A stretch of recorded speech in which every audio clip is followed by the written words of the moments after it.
ces tapis que je vois justement là. Pour te demander, Taufik, comment on fait au fil des ans pour devenir quelqu'un de fort? Écoute, c'est une excellente question. Ce que je peux te dire, c'est que dans un premier temps, il y a plusieurs, pour moi, hein, il y a plusieurs niveaux de force. Et cette réflexion-là, elle me vient essentiellement de Nassim, Nicolas Taleb, qui a pour moi à juste titre défini les niveaux de force d'un système, d'une personne ou d'une chose. Tu as les systèmes qui sont fragiles, comme ce verre. Un système fragile, c'est un système, quand tu le fais tomber, il se casse, il se brise. Tu as un deuxième niveau qui est ce qu'on appelle la résilience. La résilience, c'est, imaginons que je prenne ce verre, que je le fasse tomber 10 fois, et 10 fois il reste le même. Et cette résilience, c'est ce qu'on évoquait tout à l'heure, c'est le parcours de nos parents, qui ont fait preuve de résilience.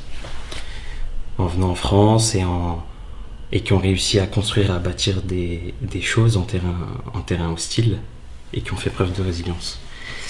Et le troisième niveau de la force, c'est ce qu'on appelle l'antifragilité.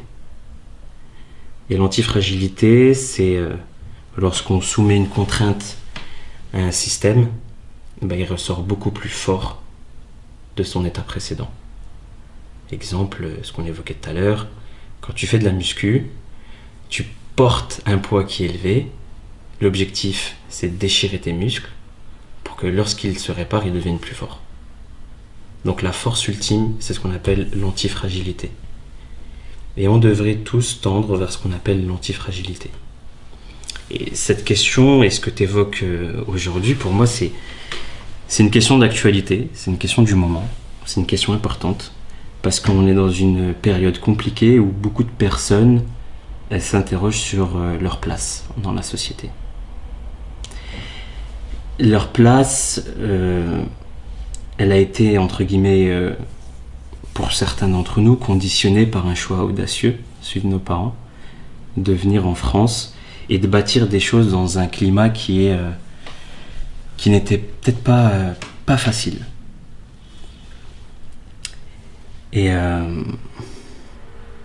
Et parfois, même quand ils n'ont pas eu les mots, ou qu'ils ne parlaient pas très bien notre langue, ils ont réussi à nous transmettre de la sagesse à travers un vécu, ou encore comment est-ce que je pourrais dire ça, juste un regard qui transpire le vécu. Ça, c'est d'où on vient. Donc on est issu d'une situation où des personnes qui étaient fragiles dans un pays sont venues en France et ont fait preuve de résilience. Je sais plus comment tu as utilisé tu as qualifié ces choix, tu as dit choix audacieux, voilà. Oui. Est-ce qu'il faut nécessairement réaliser des choix? À quel moment on se retrouve à devoir réaliser des choix audacieux? Est-ce que c'est quelque chose qu'on souhaite, qu'on provoque, ou c'est quelque chose qui s'impose à nous?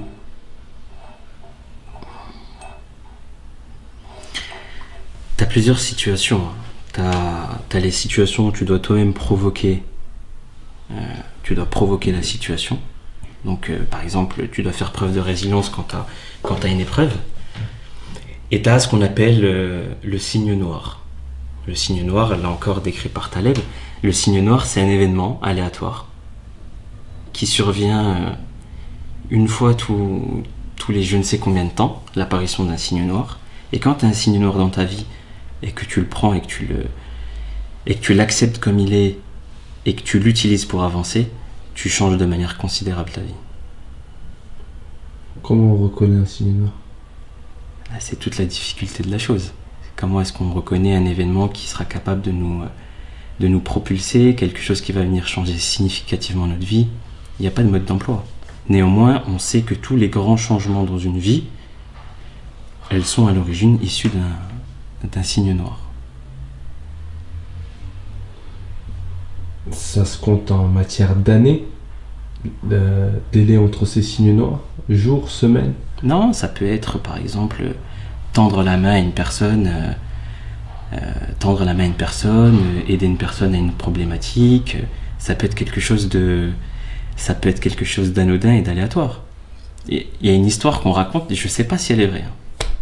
Mais une histoire ça c'est mon médecin, le docteur Mécrez, que je salue, qui m'a sorti un jour une histoire. Je ne sais pas si elle est vraie, mais un jour, bon, pour décrire un signe noir, un jour il y a un enfant qui est en train de se noyer dans un étang.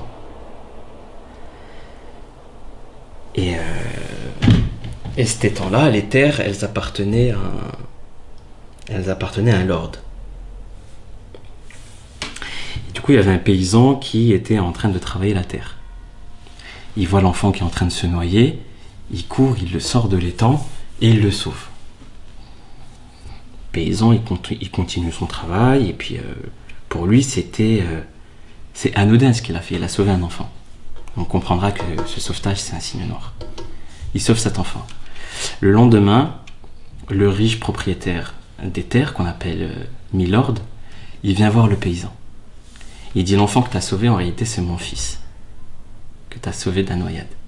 Et comme tu as sauvé mon enfant, je vais sauver le tien, et il va faire les meilleures écoles d'Angleterre. Au début, le paysan, par fierté, dit non, j'ai fait ce que tout être humain aurait fait. Il refuse. Le lendemain matin, le lord revient et lui fait cette offre. Sachant qu'initialement, il lui avait dit: donne-moi ce que tu veux et je t'exaucerai. Il lui avait dit non. Et il revient en lui disant: écoute, je vais prendre en charge l'éducation de ton enfant. Donc l'enfant va faire les meilleures écoles d'Angleterre.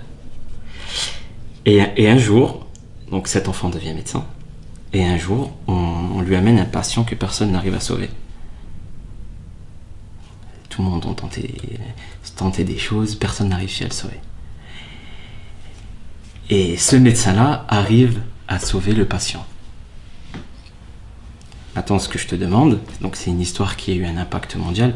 Selon toi, qui est le patient qui a été sauvé par le médecin, et qui est le médecin? Sachant que le patient, c'était le fils du lord, qui a été sauvé plus tard par l'enfant du paysan. Qui sont ces deux personnalités? Le médecin, c'est qui c'est? C'est l'enfant du paysan? Oui, mais c'est une histoire vraie, historique. Ah d'accord, tu veux dire c'est des personnes qui ont changé le cours de l'histoire. Je ne saurais pas dire qui c'est. Le médecin, c'est Alexander Fleming, celui qui a découvert la pénicilline. Et l'enfant, c'est Winston Churchill, qui, s'il n'avait pas été sauvé, la Seconde Guerre mondiale n'aurait pas eu l'aboutissement que... Et l'histoire aurait complètement changé. Et du coup, beaucoup de personnes disent que le fait que le paysan ait sauvé cette personne de l'étang, c'est un signe noir qui a changé l'histoire du monde. Et je pense qu'on a tous dans notre vie un signe noir. Et il ne faut pas hésiter à aider les personnes, à donner parfois un petit coup de pouce qui peut nous sembler être anodin, mais qui peut vraiment révolutionner la vie de la personne. Tu vois. Et c'est comme ça qu'on crée de l'antifragilité. C'est qu'on accompagne dans l'échec. Tu tombes au-delà du discours, et c'est ce qu'on disait, au-delà du discours de coaching, il faut souffrir, il faut avancer. Il faut se dire que, en réalité, la souffrance, c'est un tremplin, souvent. Parce que quand c'est maîtrisé et quand c'est accompagné, ça te rend meilleur. Tu fais des choses beaucoup meilleures, en fait. Bien meilleures, plutôt. Ou beaucoup mieux. Donc voilà, le signe noir et l'antifragilité.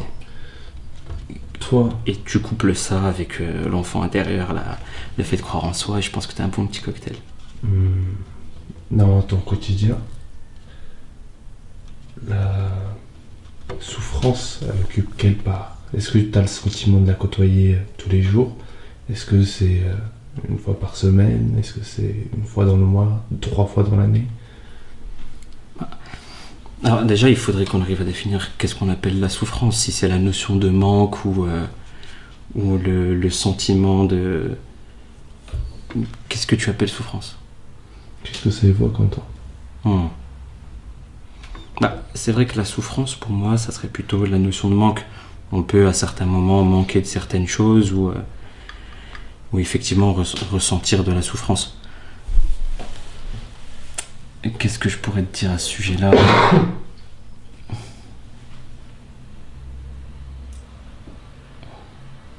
Comment tu gères le manque alors? J'en formule la question. Comment tu gères l'absence de certaines choses dans ta vie? Bah, disons que la souffrance. Alors, si on parle de notion de souffrance, moi, ce que j'ai peut-être pu ressentir à certains moments, c'est cette position dans la société où à plusieurs moments, je me suis demandé quelle place est-ce que je pouvais avoir dans cette société. Et on le voit très bien, hein, les discours qu'on peut entendre ici et là sur à la fois l'identité nationale et autres. Mais alors comment est-ce que moi je gère entre guillemets cette interrogation et qui peut faire du mal et qui pousse parfois certaines personnes à quitter le pays et aller ailleurs? Je me suis fait la conviction que j'allais moi-même définir avec mes mots mes héros.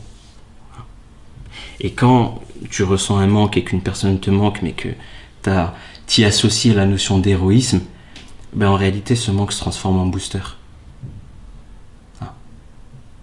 Donc je définis mes propres héros. Moi je suis convaincu que nos parents et les personnes qui sont venues ici ont fait un super boulot, bien qu'on peut discuter du bilan.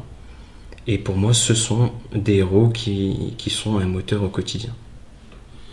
C'est quoi les traits caractériels de tes plus grands héros? La capacité, la résilience. Pour moi c'est le summum. Donc il y a la résilience, je dirais la capacité d'écoute et la capacité à transmettre des messages et à faire vibrer. Quand je vois certaines personnes, tu repars d'un échange, t'as vibré. Je sens que j'ai vibré, je sens que je peux m'y associer et j'y vois une notion d'héroïsme. Et je pense qu'à un moment donné, on l'a tous plus ou moins vécu. Quand on nous raconte les histoires des années 70 où les parents travaillaient à l'usine, ils rentraient tard le soir, ils travaillaient dur, ils subissaient, ils élevaient une famille. C'est une capacité de résilience que moi que j'admire.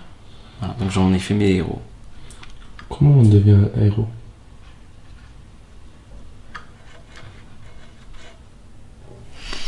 Je pense pas qu'il y ait de mode d'emploi pour devenir un héros. Je pense qu'il faut simplement que dans les yeux des personnes qui nous observent, ils y voient quelque chose de magique, quelque chose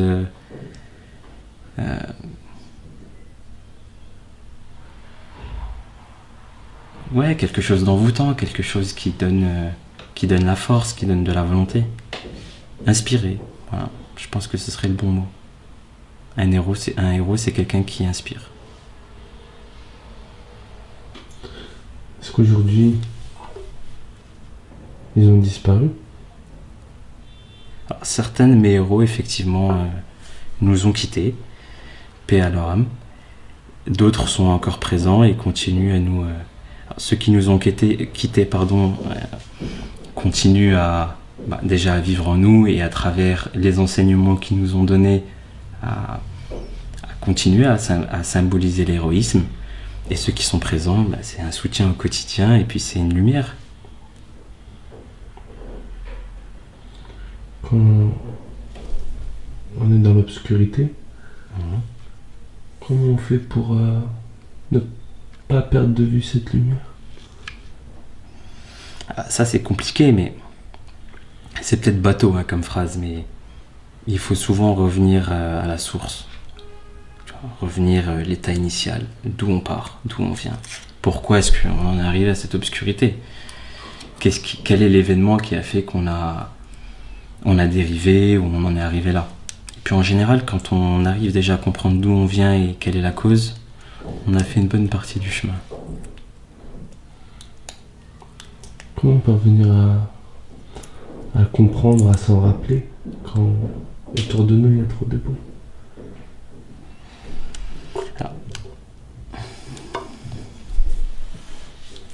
Tu fais le lien avec ce qu'on a pu dire précédemment.